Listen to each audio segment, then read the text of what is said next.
नमस्कार साथियों, सीईसी गुरुकुल व्याख्यान माला में आपका हार्दिक अभिनंदन वंदन।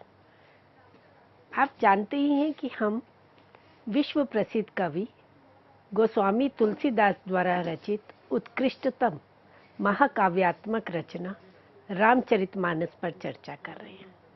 रामचरितमानस जो एक ऐसा काव्य सरोवर है जिसमें भारतीय संस्कृति और सभ्यता की कथा व्यापक एवं सूक्ष्म रूप में समाविष्ट है। रामचरितमानस एक धर्म ग्रंथ के रूप में, एक दर्शन ग्रंथ के रूप में, पुराण ग्रंथ के रूप में, नीति ग्रंथ के रूप में, सूक्तियों की दृष्टि से आकर ग्रंथ है और ये समाज को एक दिशा प्रबोधक का कार्य करता है। समाज में किसी भी व्यक्ति को किसी भी प्रकार की कोई भी समस्या रहती है, चाहे वे धर्म से संबंधित हो या समाज से संबंधित हो या उसका व्यक्तिगत कोई समस्या हो, उसका समाधान उसे मानस में मिल जाता है, क्योंकि मानस के प्रत्येक पात्र को, प्रत्येक चरित्र को एक आदर्श रूप में प्रस्तुत किया गया है। तो यह आदर्श ना केवल उस युग में जब 1631 में गोस्वामी जी ने रामचरितमानस की रचना प्रारंभ की और 1633 में संपन्न हुई, तो लगभग 550 वर्ष पूर्व इसकी रचना हुई है। तो उस समय मानस जितना उपयोगी था, आज के संदर्भ में वे और भी अधिक उपयोगी उपादेय हो गए। आज उसके महत्व और अधिक बढ़ गया है। जितना समाज में भौतिकतावाद बढ़ता चला जा रहा है, जितना उपभोक्तावादी संस्कृति का विकास हो रहा है, बाजारवाद बढ़ रहा है, तो मानसिक अशांति, तनाव, विघटन की स्थितियां बढ़ती चली जा रही हैं। तो ऐसे समय में अपने मानवीय मूल्यों को हम कैसे जानें, अपने जीवन में किन आदर्शों को प्राप्त करें, इसके लिए रामचरितमानस एक स्रोत का, एक आधार ग्रंथ के रूप में हमारा सबसे बड़ा संबल बन करके आता है। गोस्वामी तुलसीदास जी ने रामचरितमानस की रचना, यद्यपि उनसे पूर्व अनेक रामायणों की रचना हो चुकी थी, रामायण शतकोटि अपारा जब वे कहते हैं, परंतु अपने युग की मांग को देखते हुए और भविष्य के लिए एक दिशा निर्देशक के रूप में मानस की रचना 7 सोपानों में करते हैं, जिसका पहला कांड रहा बालकांड। और बालकांड को अगर हम देखें तो प्रारंभ तो मंगलाचरण से होता है। कोई भी रचना जब प्रारंभ की जाती है तो वे मंगलाचरण से प्रारंभ होती है, और मंगलाचरण में भी वे शिव जी की, वाणी विनायक की, गणपति की वंदना करते हैं। वहाँ वे राम जी की, सीता की, लक्ष्मण, शत्रुघ्न, भरत, दशरथ, अयोध्या नगरी सबकी वंदना करते हैं, गुरु की वंदना करते हैं, अपने पूर्ववर्ती पूरे कवि समाज की वंदना करते हैं। तो एक व्यापक स्तर पर वे वंदना करते हैं, और वंदना के स्तर पे भी हम देखते हैं शायद ही किसी को छोड़ा हो, जड़ जीव चेतन सबको वंदनीय मानते हैं। गुरु की बात आती है तो गुरु की महिमा का वर्णन करते हैं कि किस तरह से गुरु ने अज्ञान के अंधकार से उन्हें ज्ञान के प्रकाश की ओर प्रेरित किया। फिर समाज में संतों का महत्व है, संत ही विवेक प्रदान करते हैं, और समाज तो सुख दुखमय है, सम विषम दोनों हैं, तो समाज में सज्जन भी है तो दुर्जन भी है। तो एक और वे सज्जनों की महिमा का वर्णन करते हैं, और उसके साथ साथ वे दुर्जनों का भी, उनकी निंदा नहीं कर रहे हैं, उनको भी उनकी भी प्रशंसा करते हैं, उनका भी गुणगान करते हैं, क्योंकि उनके कारण ही वे अपने दोषों को जान पाए और उसका निवारण कर पाए। और समाज में क्योंकि दोनों ही है, संत भी है और दुर्जन भी है, तो समाज को वो विवेक बुद्धि कैसे प्राप्त हो, तो उसके लिए संतों के लक्षण, असंतों के लक्षण, दुर्जनों के लक्षण दोनों देते हैं, ताकि समाज संत असंत में विवेक बुद्धि रख सके।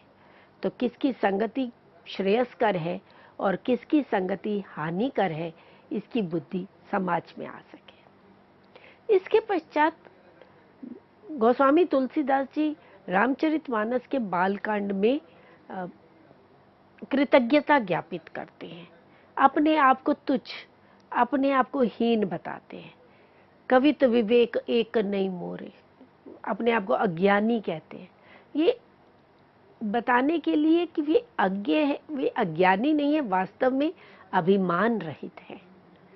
और अपने आप को निकृष्ट, अपने आप को तुच्छ मानना, ये एक तरह से अपने जो पूर्ववर्ती कवि समाज है, जो विद्वान है, उनके प्रति अपनी कृतज्ञता ज्ञापित करते हैं। उसके पश्चात वे पूरे नाम स्मरण की महिमा का गुणगान करते हैं कि प्रभु का नाम स्मरण, उसका क्या महत्व है, किस किस ने नाम स्मरण किया, उसका कैसे उद्धार हुआ, और नाम स्मरण के क्या साधन है, क्या उपाय है।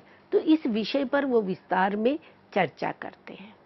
तो आज की हमारी चर्चा मुख्य रूप से नाम महिमा पर आधारित रहेगी। नाम महिमा भी जो बालकांड में, वैसे तो तुलसीदास ने दोहावली में बड़े विस्तार से अनेक दोहों में नाम स्मरण का, नाम की महिमा का गुणगान किया है, परंतु रामचरितमानस के बालकांड में भी वे नाम की महिमा, राम के नाम की महिमा का गुणगान करते हैं।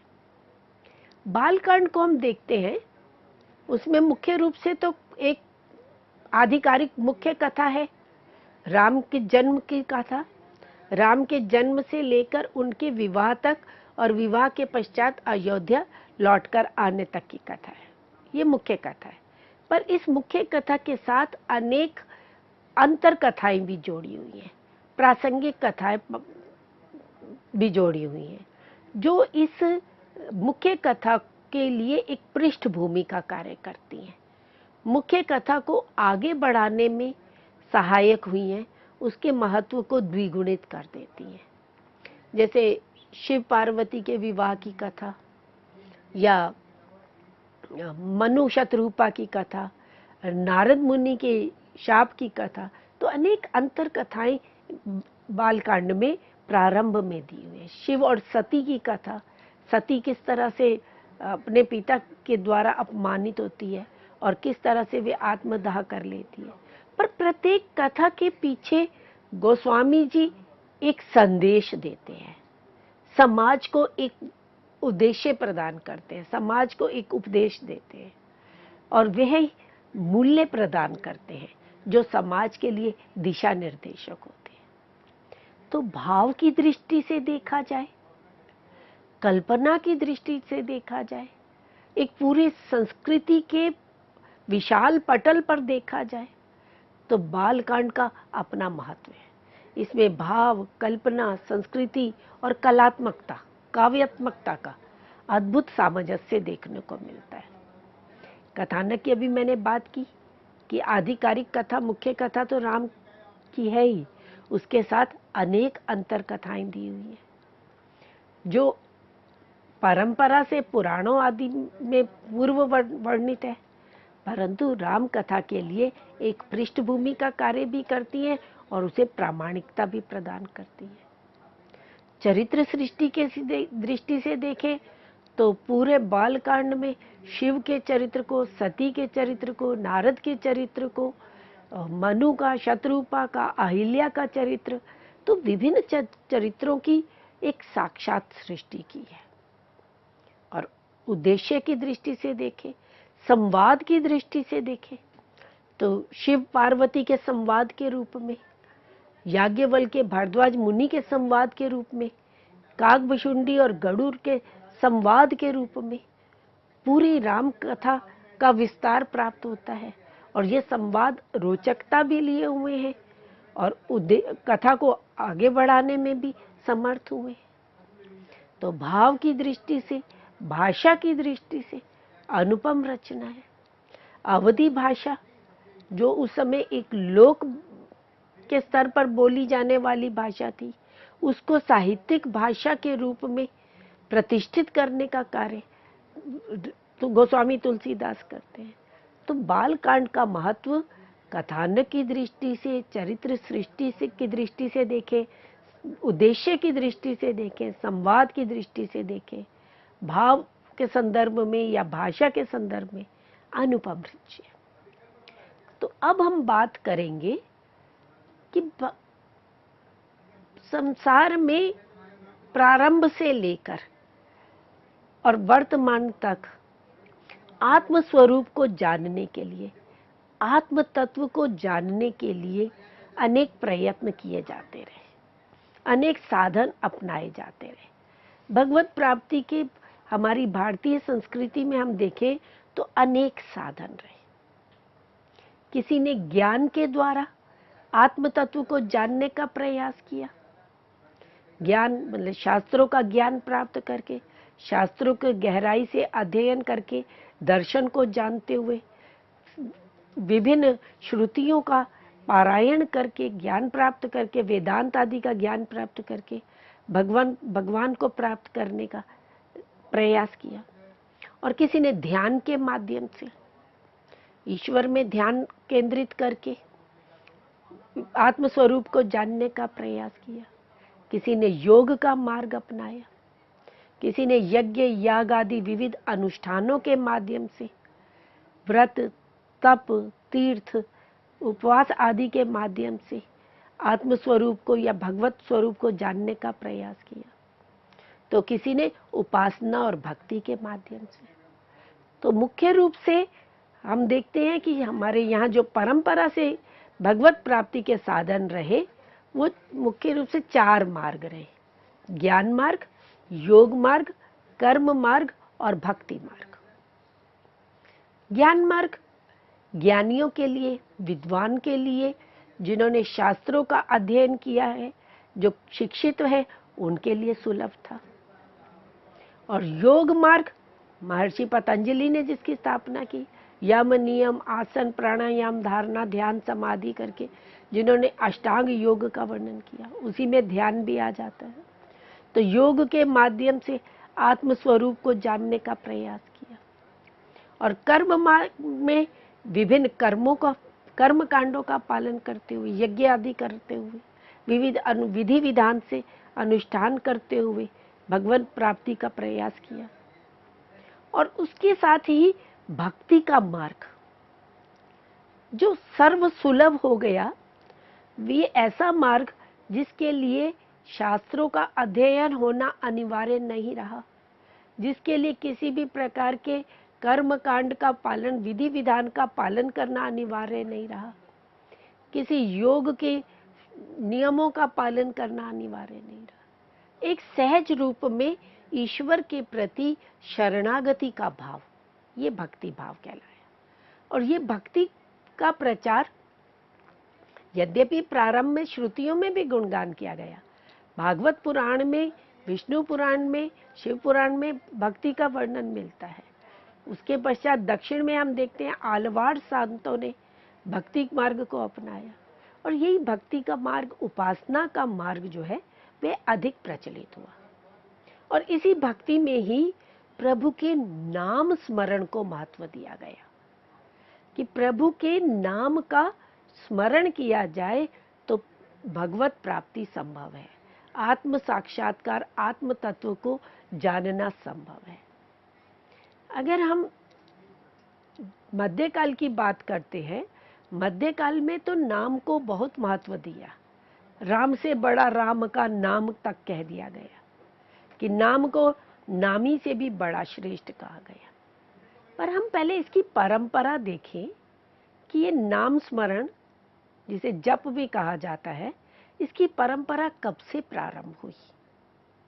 नाम स्मरण को श्रुतियों ने, उपनिषदों ने, पुराणों ने विशेष महत्व दिया। श्रुतियों में भी नाम की बात की जाती है, अनेक उपनिषदों में भी नाम स्मरण को, आत्म तत्व को जानने के लिए प्रभु के नाम की संकीर्तन को महत्व दिया गया। और पुराणों में तो नाम की महिमा विशेष रूप से प्रस्तुत की गई। श्रीमद् भागवत पुराण में हम देखते हैं, वहां कहा गया कि कली समाजयन्त्यार्या गुणाज्ञा सार भागिना यत्र संकीर्तनेनैव सर्वः स्वार्थोऽभिलभ्यते नाह्यता परमो लाभो देहिनां भ्राम्यतामिह यतो विच्छेत परमाम शांतिम नश्यति संसृति। कि देवता भी नाम स्मरण करने के लिए मनुष्य लोक में इस धरती पर अवतार लेना चाहते हैं, इस धरती पर जन्म लेना चाहते हैं, ताकि वे प्रभु का नाम स्मरण कर सके, संकीर्तन कर सके। और परमो लाभो देहि नाम, कि ये तो जीवधारियों के लिए परम लाभकारी है। जो कैसा है? परमाम शांति, परम शांति को प्रदान करने वाला है और संस्कृति के, इस सृष्टि के सभी विकारों को, सभी विकृतियों को विनष्ट कर देने वाला है। तो नाम की महिमा भागवत पुराण में प्रस्तुत की गई। और नाम स्मरण जो है उसको कलियुग में अधिक महत्व दिया गया। अभी मैंने चर्चा की थी कि भगवत प्राप्ति के 4 मुख्य साधन हैं, ज्ञान, योग, यज्ञ याग आदि, और कर्म, यज्ञ याग आदि हो गए, और भक्ति मार्ग। तो प्रत्येक युग में किसी एक का महत्व अधिक रहा।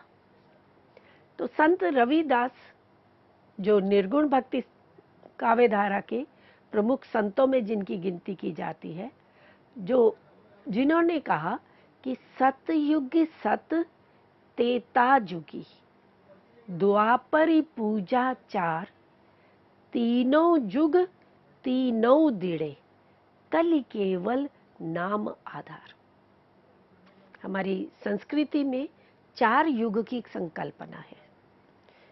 सबसे पहले आता है सतयुग, फिर त्रेता युग, द्वापर युग, और फिर जो वर्तमान में है ये कलियुग है। तो जो वेदों की रचना हुई थी, जो वैदिक काल है, उसे सतयुग या प्रथम युग कहा जाता है। तो उस सतयुग में सत्य की प्रधानता थी। और तेता से अभिप्राय त्रेता युग, जब राम का अवतार हुआ, जब रामायण की रचना हुई, तो त्रेता युग में यज्ञ आदि का वर्णन था। द्वापरी पूजा 4, और द्वापर युग में पूजा, उपासना आदि को महत्व दिया गया। तीनों जुग तीनों दिड़े कलि केवल नाम आधार, कि तीनों युग में, सत्य युग में, त्रेता युग में, द्वापर युग में तीनों प्रधानता रही, ज्ञान की, कर्म की, योग की प्रधानता रही, पर कलि काल में केवल नाम ही मुख्य आधार है। केवल नाम ही सशक्त संबल है, जिसका अपना करके मनुष्य अपना कल्याण कर सकता है, समाज का कल्याण हो सकता है। तो कलि केवल नाम आधार।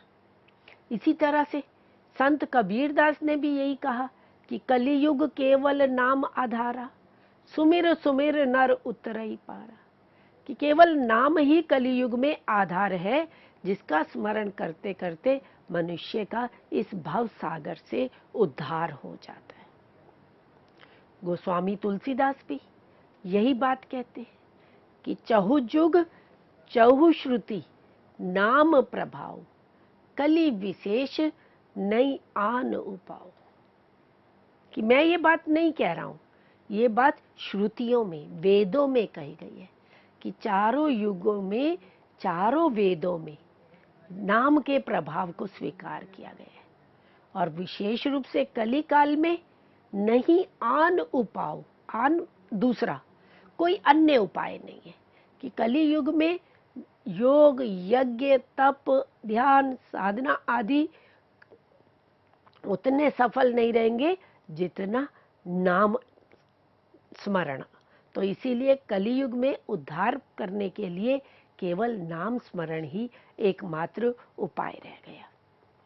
और जिस तरह से संत रविदास जी ने चारों युगों का विषय में बात की, उसी तरह से गोस्वामी तुलसीदास भी चारों युगों के बारे में बात करते हैं कि जो ध्यानु प्रथम युग, मख विधि दूजे, द्वापर परितोष प्रभु पूजे, कलि केवल मल मूल मलीना, पाप पयोनिधि जन मन मीना।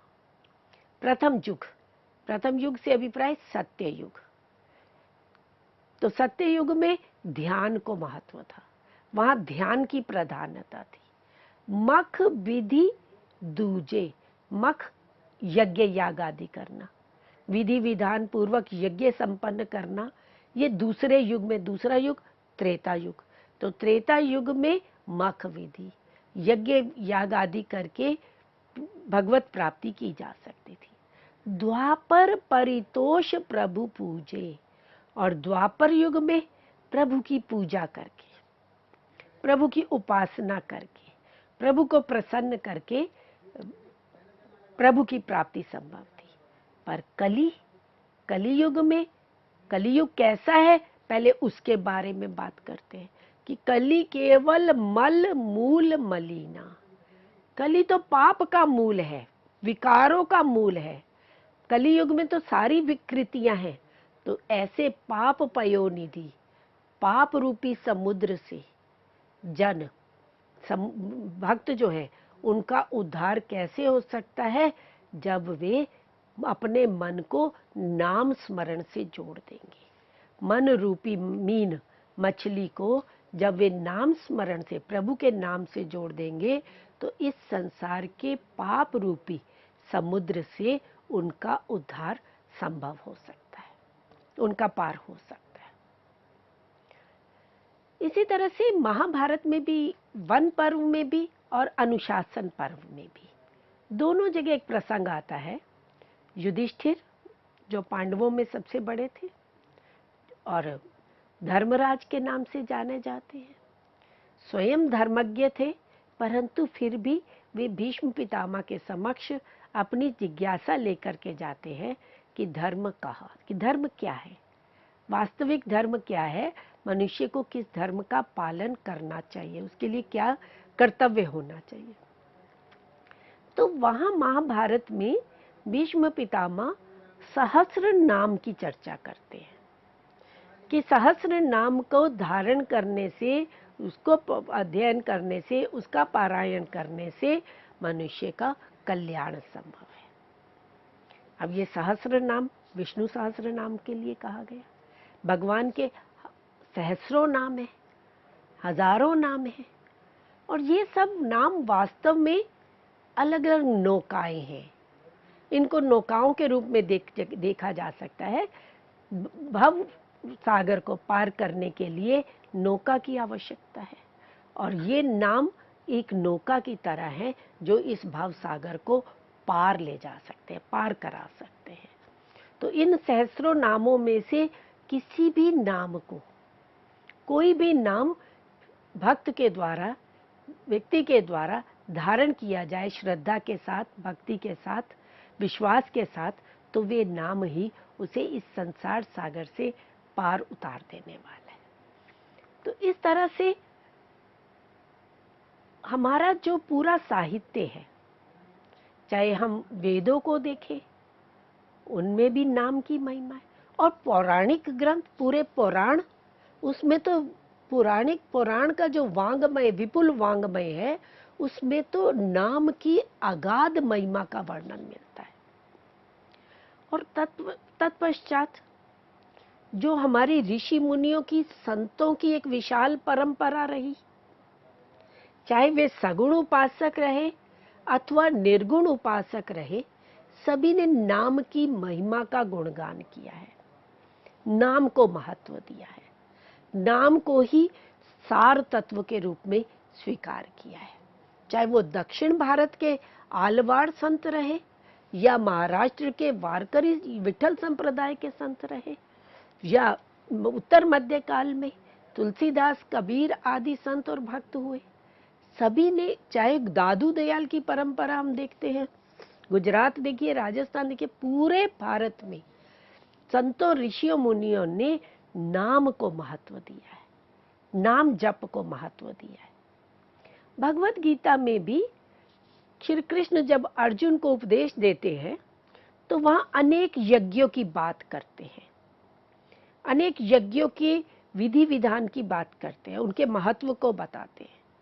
और फिर अंत में जब विभूति योग आता है तो वहां आकर के वे स्पष्ट कह देते हैं कि जो जप यज्ञ है, जप यज्ञ नाम के जप को करना, तो ये जो जप यज्ञ है ये सर्वश्रेष्ठ है और ये मुझे सर्व प्रिय है, सबसे अधिक प्रिय है। तो इसलिए नाम जप को हमारे पुराणों में, रामायण में, महाभारत में, गीता में और संतों ऋषियों मुनियों ने महत्व दिया है। महाराष्ट्र के प्रसिद्ध संत नामदेव हुए, उन्होंने भी कहा कि सार तुम्हारा नाम है झूठा सब संसार, मनसा वाचा कर्मणा कलि केवल नाम आधार। कि नाम ही, प्रभु का नाम ही एक सार तत्व है, बाकी सब कुछ संसार में मिथ्या है, झूठ है। और नाम भी कैसे लेना चाहिए? मन से, वचन से और कर्म से। तो मनसा वाचा कर्मणा, कलि युग में केवल नाम ही सबसे बड़ा आधार है, सबसे बड़ा संबल है। तो अब हमने देखा कि नाम स्मरण की परंपरा वैदिक काल से चली आ रही है, और चाहे वो सगुण को मानने वाले संत रहे या निर्गुण को मानने वाले रहे, सब ने नाम स्मरण को महत्व दिया। अब नाम स्मरण का महत्व हमारे इन संतों ने किस प्रकार से दिया, अब हम उसकी बात करते हैं कि नाम स्मरण इहलौकिक और आध्यात्मिक दोनों प्रकार की, संसार की और पराजगत की प्रगति के लिए प्रभु का नाम स्मरण एक सशक्त संबल है। कलियुग में केवल नाम ही एक आधार तत्व है। तुलसीदास रामचरितमानस के उत्तर कांड में सभी कर्म कांडों को व्यर्थ बताते हैं। योग, यज्ञ, जप, तप, व्रत, पूजा, ये सब व्यर्थ है, केवल नाम ही एकमात्र संबल है। वे कहते हैं यही कलिकाल न साधन दूजा, कि नाम के अतिरिक्त दूसरा कोई साधन नहीं है। जोग, जप, तप, व्रत, पूजा, कि ये सब कलियुग में उतना आधार नहीं बन पाएंगे जितना नाम आधार बन पाएगा। नाम स्मरण से ही जीव का कल्याण संभव है। संत रज्जब ने भी यही कहा कि राम बिना नाही निस्तारा, और सबे पाखंड पसारा, भरम भेष तीरथ व्रत आसा, तान पुण्य सबे गल की फांसा। कि अन्य सभी जो है वो गले में फांसी है, जंजाल है, संसार में फंसाने वाले। जप तप साधन संकट सोना, लय बिन, लय नाम में लय हो जाना, लय बिन लागत सबे अलूना, अलूना फीका, सब फीका लगता है। नाना विधि धारे बहु धर्मा, हरि सुमेरण बिनु कटत न कर्मा। कि प्रभु का जो नाम स्मरण है वही मूल आधार है, उसी से जीव का कल्याण संभव है। और नाम स्मरण सभी संशयों का निवारण करने वाला है। तो इस तरह से मित्रों, अभी हमने चर्चा की है नाम स्मरण की परंपरा को लेकर के। अब ये नाम स्मरण मध्यकाल में किस प्रकार सगुण भक्त कवियों ने और निर्गुण भक्त कवियों ने अपनाया, इसकी चर्चा हम अपने अगले व्याख्यान में करेंगे। धन्यवाद।